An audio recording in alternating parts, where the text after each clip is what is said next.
चितरंजन और गगन, चलेगी सरकार 5 साल तक चलेगी। ठीक है, ठीक है, ठीक है, हम तो यही चाहते हैं कि देश में स्थिर सरकार बनी रहे। आरजेडी की तरफ से चितरंजन गगन जी रिस्पॉन्ड कीजिए। जेडीयू ने साफ कर दिया है, साफ कह दिया है, आप जो उम्मीदें लगाए बैठे हैं कि शायद इंडिया अलायंस का कुछ हो जाए, और सबसे ज्यादा निगाहें तो आपको नीतीश पे टिकी हैं, लेकिन अभी तो हिमराज जी कह रहे हैं कि सब ठीक है और 5 साल तक सब ठीक रहने वाला है। नहीं रवि जी, बहुत बातें कहा नहीं जा सकती, लेकिन आप ही जानते हैं कि जब गठबंधन की सरकार बनती है कुछ न कुछ डील होता ही है। अब जो सार्वजनिक रूप से कहा गया जनता दल की तरफ से कि बिहार को विशेष राज्य का दर्जा, विशेष पैकेज, और भी जैसे को केंद्रीय यूनिवर्सिटी बनाना, तो कई सारी ऐसे मांगे हैं, अग्निवीर योजना, जातीय जनगणना। अब यह कहा गया था कि इन सवालों को लेकर सरकार है, लेकिन जो लक्षण दिखाई पड़ रहा है कोई अंतर नहीं दिखाई पड़ रहा है। तो मोदी जी की जो दो सरकार चली 5 साल और 10 साल जो सरकार चली 14 से लेकर 24 तक, और उनके एक्शन से कोई बदलाव नहीं दिखाई पड़ रहा है। तो जो उनका तरीका रहा है का असर भले ही अभी सामने नहीं आ रहा है, लेकिन अंदर ही अंदर, जैसे नीतीश जी हर सार्वजनिक मंच पर चुनावी सभा में अल्पसंख्यक की बात उठाते थे कि अल्पसंख्यक के लिए मैंने यह किया, अल्पसंख्यक के लिए मैंने यह किया। और जो कल मंत्रिमंडल का गठन हुआ, पहले भी वाजपेयी जी के समय में एनडीए की सरकार रही है, लेकिन इस पहली बार यह एनडीए की सरकार बनी जिसमें चंद्रबाबू नायडू और जनता दल हमारे नीतीश जी हैं। एक भी अल्पसंख्यक को, मुसलमान को इसमें जगह नहीं दिया, पहली बात। अभी महाराष्ट्र को लेकर सवाल उठ रहा है, मंत्रिमंडल को लेकर। मैं बता रहा हूं बिहार में 12 सांसद जीते हैं भाजपा के, 12 सांसद जीते हैं जनता दल यू के। तो भाजपा से 4 मंत्री बन गए और जनता दल यू से 2 मंत्री बना।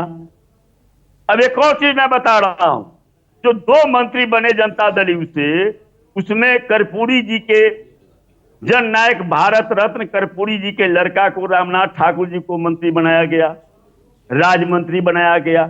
जबकि एक जीतन राम मांझी जी को छोड़कर बिहार से 8 मंत्री बने हैं, उसमें केवल जीतन राम मांझी जी को छोड़ दिया जाए तो बाकी सारे मंत्री जो हैं तो रामनाथ ठाकुर से हर मामले में जूनियर हैं।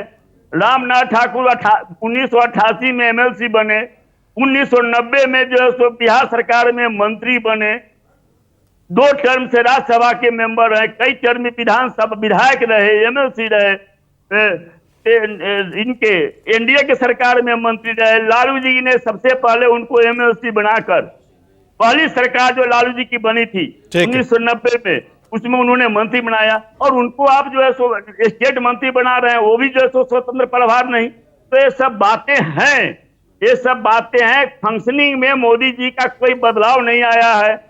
और अब जो है तो हिमराज जी कर रहे हैं, लेकिन वो जनता, तो बिहार की जनता के सामने सवाल है कि ऐसा क्यों, जिन्होंने वोट दिया जनता दल को, वह जानना चाह रहे हैं कि क्या अति पिछड़ा के नाम पर केवल कोरम पूरा गया है, क्या है, या अति पिछड़ा के नेता होने के बावजूद भी, केवल अति पिछड़ा के कारण उनको सबसे सीनियर होने के बाद भी उनको आप जो है एक सामान्य राज्य मंत्री का दर्जा दे रहे हैं। क्या मैसेज चला गया है लोगों के बीच में? जनता दल के पास में कोई जवाब नहीं है। यहाँ साहब एक भी मुसलमान को मंत्री नहीं बनाया गया। ठीक है चितरंजन जी, ठीक है, आपको नाराजगी हो रही है कि इसको मंत्रालय मिलना चाहिए था, इस जाति को मिलना चाहिए था, लेकिन सवाल तो चितरंजन जी यहाँ पे ये उठ रहा है ना कि इंडिया अलायंस बहुमत से दूर रह गया। उसके पीछे सबसे बड़ी वजह है इंडिया अलायंस का बिहार में परफॉर्मेंस सही नहीं रहा। जिस तरह से ममता बनर्जी ने फाइट की पश्चिम बंगाल में, तमिलनाडु में डीएमके ने की, उस तरह से बिहार में आरजेडी वो सीटें नहीं ले पाई। 100 का स्ट्राइक रेट चिराग पासवान का रहा, 5 सीटें तो वही जीत गए, 5 की 5 लड़ी और 5 की 5 जीत गई। तो ये तो आपको मानना पड़ेगा ना, आज आप सवाल उठा रहे हैं उसके पीछे आरजेडी भी जिम्मेदार है। वो परफॉर्मेंस आप नहीं दे पाए चुनावों में। नहीं, मैंने कहा ना कि जैसे कि नीतीश जी हर चुनावी सभा में कहते थे कि भाई मुसलमानों के लिए मैंने यह किया, मुसलमानों के लिए मैंने यह किया। तो आज तो जो है बिहार का मुसलमान पूछ रहा है ना, देश का मुसलमान पूछ रहा है कि आप अपने को कहते हैं कि हाँ साहब हम धर्मनिरपेक्ष पार्टी हैं, भारतीय संविधान में विश्वास रखते हैं, मोदी जी कहने के लिए भले ही सबका साथ सबका विकास, लेकिन आज एक भी मुसलमान मंत्रिमंडल में क्यों नहीं आया?